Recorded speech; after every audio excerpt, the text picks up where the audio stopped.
Welcome to another Digital Anarchy tutorial. I'm Jim Tierney, president of Digital Anarchy, and in this tutorial we're going to talk about the basics of BeautyBox, our new plugin for After Effects and Final Cut Pro that helps you out with skin retouching. Great thing about BeautyBox is it helps you process this stuff automatically. Using face detection and other technologies, we really help you out with your workflow and make this fairly common task much easier on you and less time consuming and less tedious. So let's dive into it. Let's go up to our effects menu and go to Digital Anarchy, BeautyBox. And this will apply BeautyBox with kind of the default settings. Now, because of the way the plugin API works, we can't automatically apply the face detection to the image. So it requires a little bit of work on your end to do that. And that little bit of work is pressing this Analyze Frame button. And what this is going to do is tell BeautyBox that this is the frame that you want to take a look at and use as basically your keyframe. Getting back to the true meaning of keyframe as basically the most important frame. And to that end, you want to make sure that as much as possible the actor is looking towards the camera. Now BeautyBox can handle side profiles. It will work with that. But BeautyBox will have an easier time with recognizing the skin tones if the actor is facing the camera. So let's jump into the clip about a second and a half. And you can see that she is now facing the camera. And this is the frame that I'm going to click Analyze Frame on. So BeautyBox is going to process the frame, identify the face, identify the skin tones, and use that to control the amount of smoothing that's applied to the face. Now, if she was going to stay like this, and actually if we had a talking head or something like that, really this is all you would have to do. Just find a good frame that the actor is facing forward, and in the case of something like a talking head, that's pretty much all they're doing. But if you have a little bit more movement around, you may want to set multiple keyframes, basically running Analyze Frame on multiple frames. And that's what we want to do in this case. Let's move the timeline around here so we can see what's going on. You'll see that when we hit Analyze Frame, we were actually setting keyframes for a bunch of parameters, and most importantly, the color parameters down here. You really want to pay attention to the dark and light color. Now, BeautyBox sets these automatically when it does the Analyze Frame. You can use the Set Foreground and Background tools to set them manually, but you really don't want to use the eyedropper tools. You don't want to use them as regular color chips. You really want to let BeautyBox set them based either on Analyze Frame or what you do with the mode tools. But these colors are going to change based on the skin tones in the image. And the skin tones may change based on all sorts of things. The lighting, the movement of the head, or the movement of the body part if it's something other than the face. In a different tutorial we'll talk about how to apply BeautyBox to hands. So if you have someone doing a product demo and you want to get rid of the blemishes on the hands, we'll talk about that, but that's a separate demo. But regardless, anytime the skin tones change, you probably want to set another Analyze Frame. And so if we go back to where we had our side profile, we want to run Analyze Frame on this frame as well. So I'll click Analyze Frame, and you'll see that it'll set additional keyframes down here. You'll see that because the keyframes are linear, we're having a smooth transition between the different colors. And this is appropriate if you have slight lighting changes. If there's just a turn of the head, or if the lights change just subtly, linear keyframes work really well. You don't want to have the colors abruptly changing. You want to have just kind of a smooth transition between them. Now, this is not the case if you have a scene change or if the lighting changes dramatically. So let's jump forward a little bit in our clip here. Jump around to the 6-second mark, and you'll see that we have a scene change on this clip. So we're moving from outdoor, where we're using all natural light, just the late afternoon sunshine, to an indoor scene where we're just using tungsten lights. Now in this case, we have really different skin tones. Now if these were two separate clips, we could just apply BeautyBox separately to the clips and be kind of done with it. But in this case, we have the scene change on the single clip. Maybe we got this from an editor and it's been handed off to us as the After Effects artist.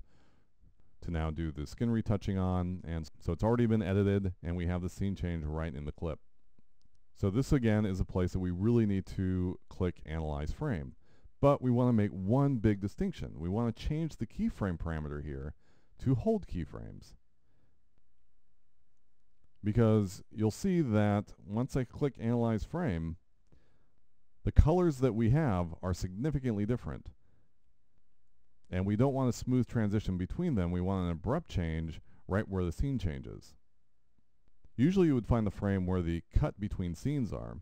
But in this case I didn't do that because I want to show you the difference between what this frame looks like with the proper colors on it and what the frame looks like with the original outdoor colors on it. So I'm going to back up one frame and let Beautybox do some processing. And especially if you pay attention to the cheek area, as I go back and forth between these two frames, you'll notice that you get much nicer smoothing when you have the proper colors selected.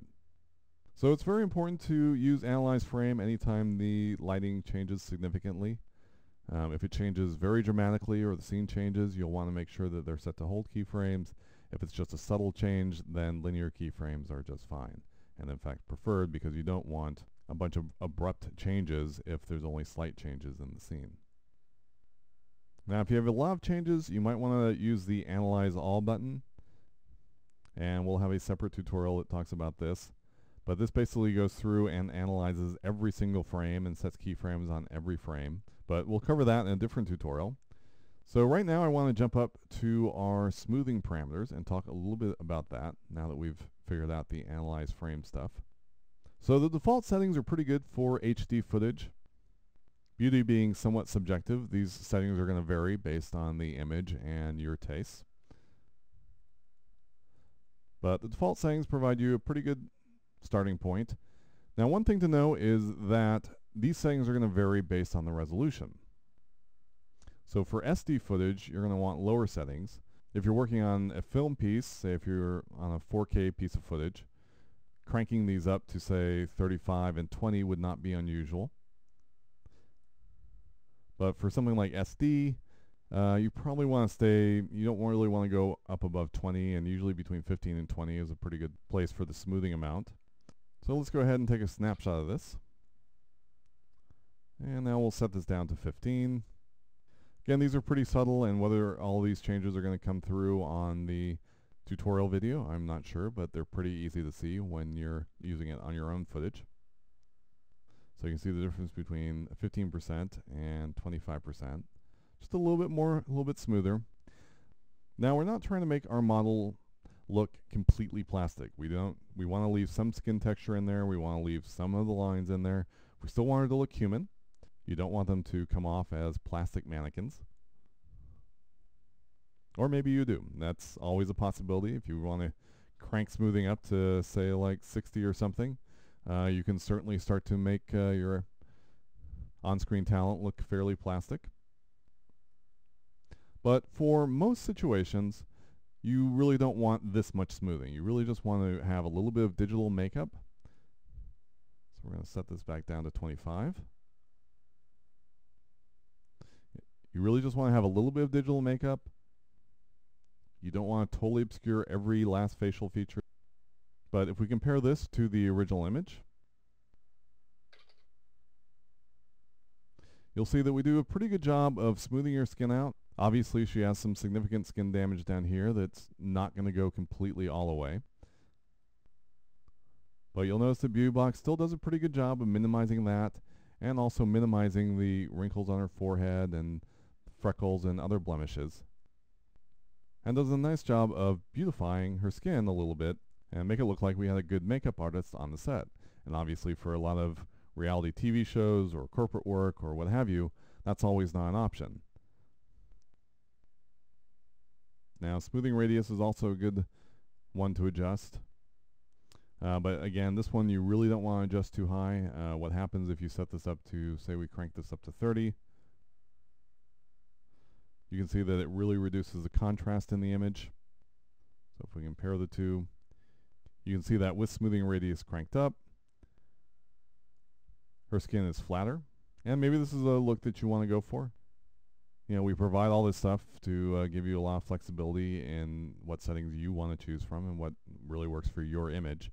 But for most images, this is going to really result in something that's a little bit too flat. You're going to lose a little bit too much contrast. So knocking this down to around 10 is usually the way you want to go. With SD footage, probably 6 to 8 is good.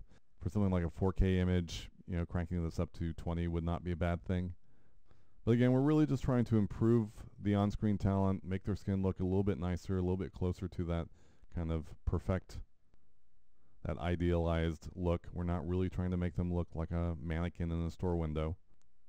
So you have to be careful about not overdoing these settings and not cranking them up too high. And if you're ever concerned about whether you've cranked it up a little bit too much, it's always good to get kind of a second pair of eyes that hasn't been staring at the image all day long, to kind of come in, look at the final render, and see if they notice anything that looks amiss. And if someone that hasn't been staring at it all day long thinks it looks great, then you're probably in pretty good shape. So that's it for this tutorial.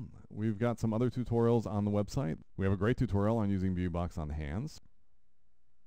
And we also talk a little bit more about the different masking options, the mask input and the path input for creating garbage mats. So check out digitalanarchy.com for all that good stuff, as well as demo filters, free stuff, and all sorts of goodies up there. So check it out, and thanks for joining me.